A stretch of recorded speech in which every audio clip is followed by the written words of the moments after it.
Hello, everybody. I'm George from Ireland. Thank you for coming back to my channel. Well, today marks 4 years since Vladimir Putin's full-scale illegal invasion of Ukraine. And obviously, everyone knew this was going to happen. There was that 48-hour warning from the CIA and the Secret Intelligence Service, also known as MI6, and it was flashing red. It's going to happen within 48 hours, and it happened 24 hours later.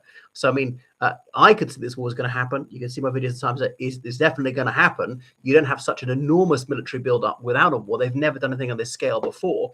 They've already been fighting. The Russians already invaded Donetsk region, Lugansk region, and indeed Crimea 8 years earlier. And that had been gradually reducing into just skirmishes, just sniping. They're hugely ramping it up. Now, I thought they tried to take Kiev, go as far as the Dnieper River. I couldn't see them getting across the Dnieper River. And indeed, so it's proved. They did actually briefly take Kherson, well, held it for several months before they had to withdraw. Anyway, so that's it. A lot of experts said Russia's going to take Kiev in 2 days. I said 2 weeks. I was massively wrong, but it was still a bit closer to the truth than a lot of the pundits.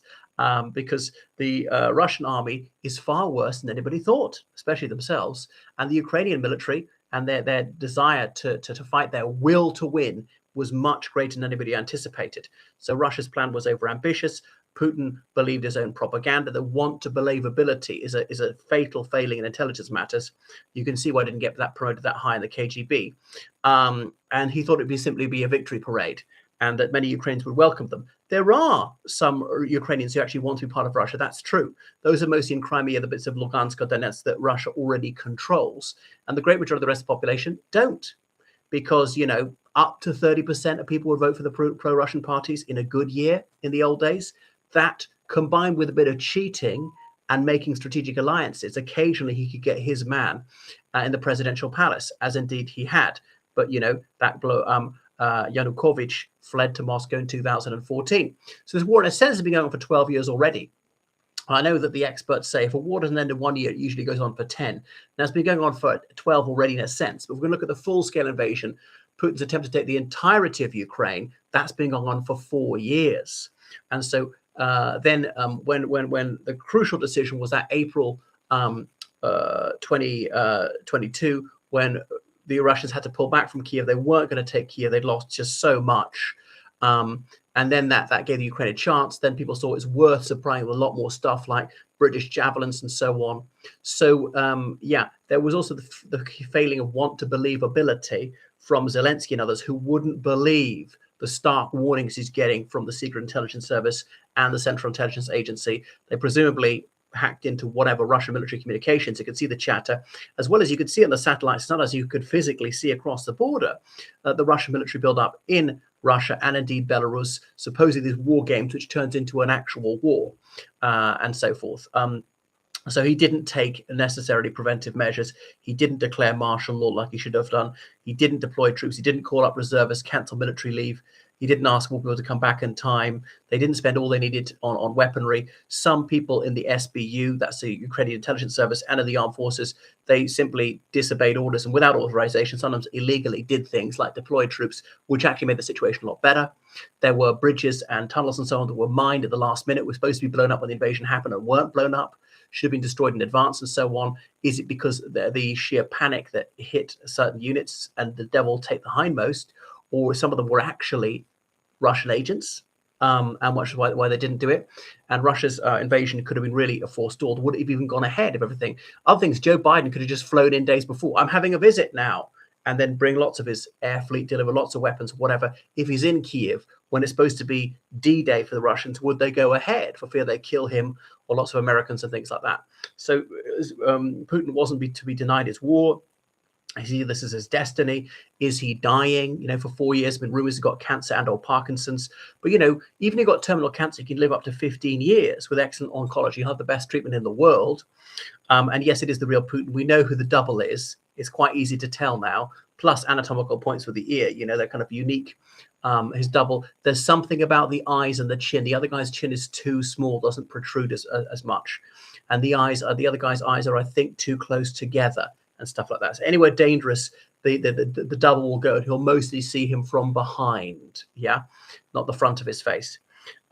So yeah, Russians taken very, very heavy casualties, managed to sustain the war effort. It's difficult with Ukraine. So Russia's strategy now seems not to be to gain land so much. They find it very difficult, creeping forward at 70 meters a day on average, but simply to cause casualties, simply to string it out, a long war strategy, a war of attrition, wear the Ukrainians down, and eventually they just won't be able to take it anymore. And obviously they are very jaded. Something like 200,000 people are absent without leave.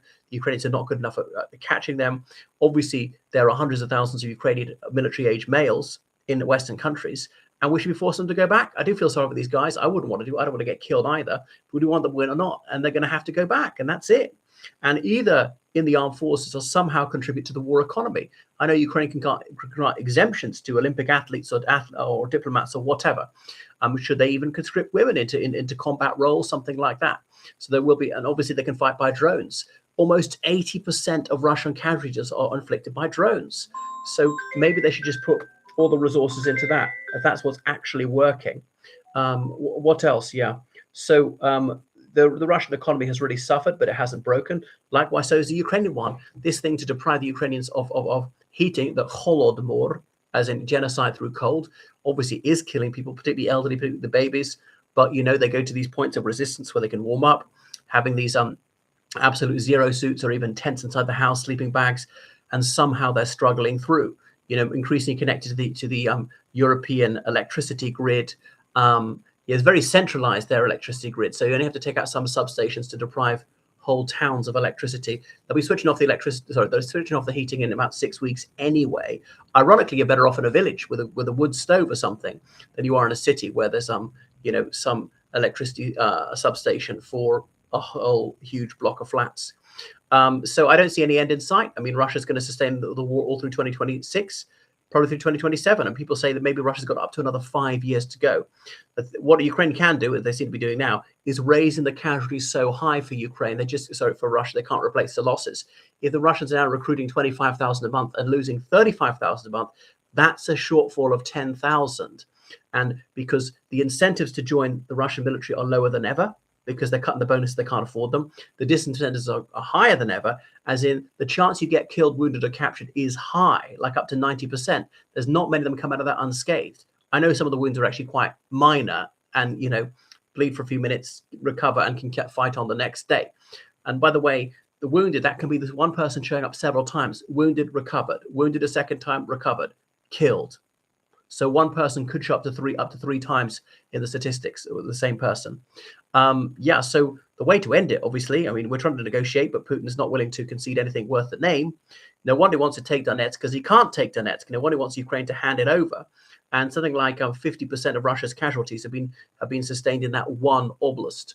And the last remaining bit is crucial to Ukraine's war effort. That's what a lot of steel production is, which you need for just all about weaponry, is to give the Ukrainians more and sophisticated weaponry. They can't have more troops in Russia, but they can have more advanced weaponry. So to make the losses just unsustainable for Russia, and obviously economically unsustainable as well, there should be total sanctions, not buying anything from Russia, not selling anything to Russia, and so on. So they conclude that it's just not worth it. It's just unwinnable for them. As for Ukraine, I just don't see taking back Crimea ever. I would like to say different, or taking back most of the land. They might take it back, a little bit of some of the regions. So I think a Korean-style frozen conflict is maybe the best that can be realistically hoped for.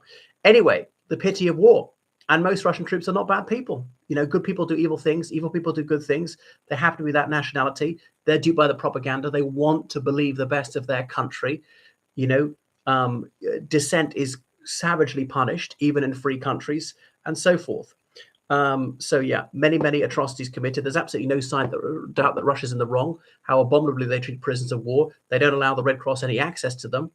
Torture is very, very widespread. It's an absolutely sadistic, monstrous regime, a very, very cruel, barbaric regime that Putin is running. It's genocidal.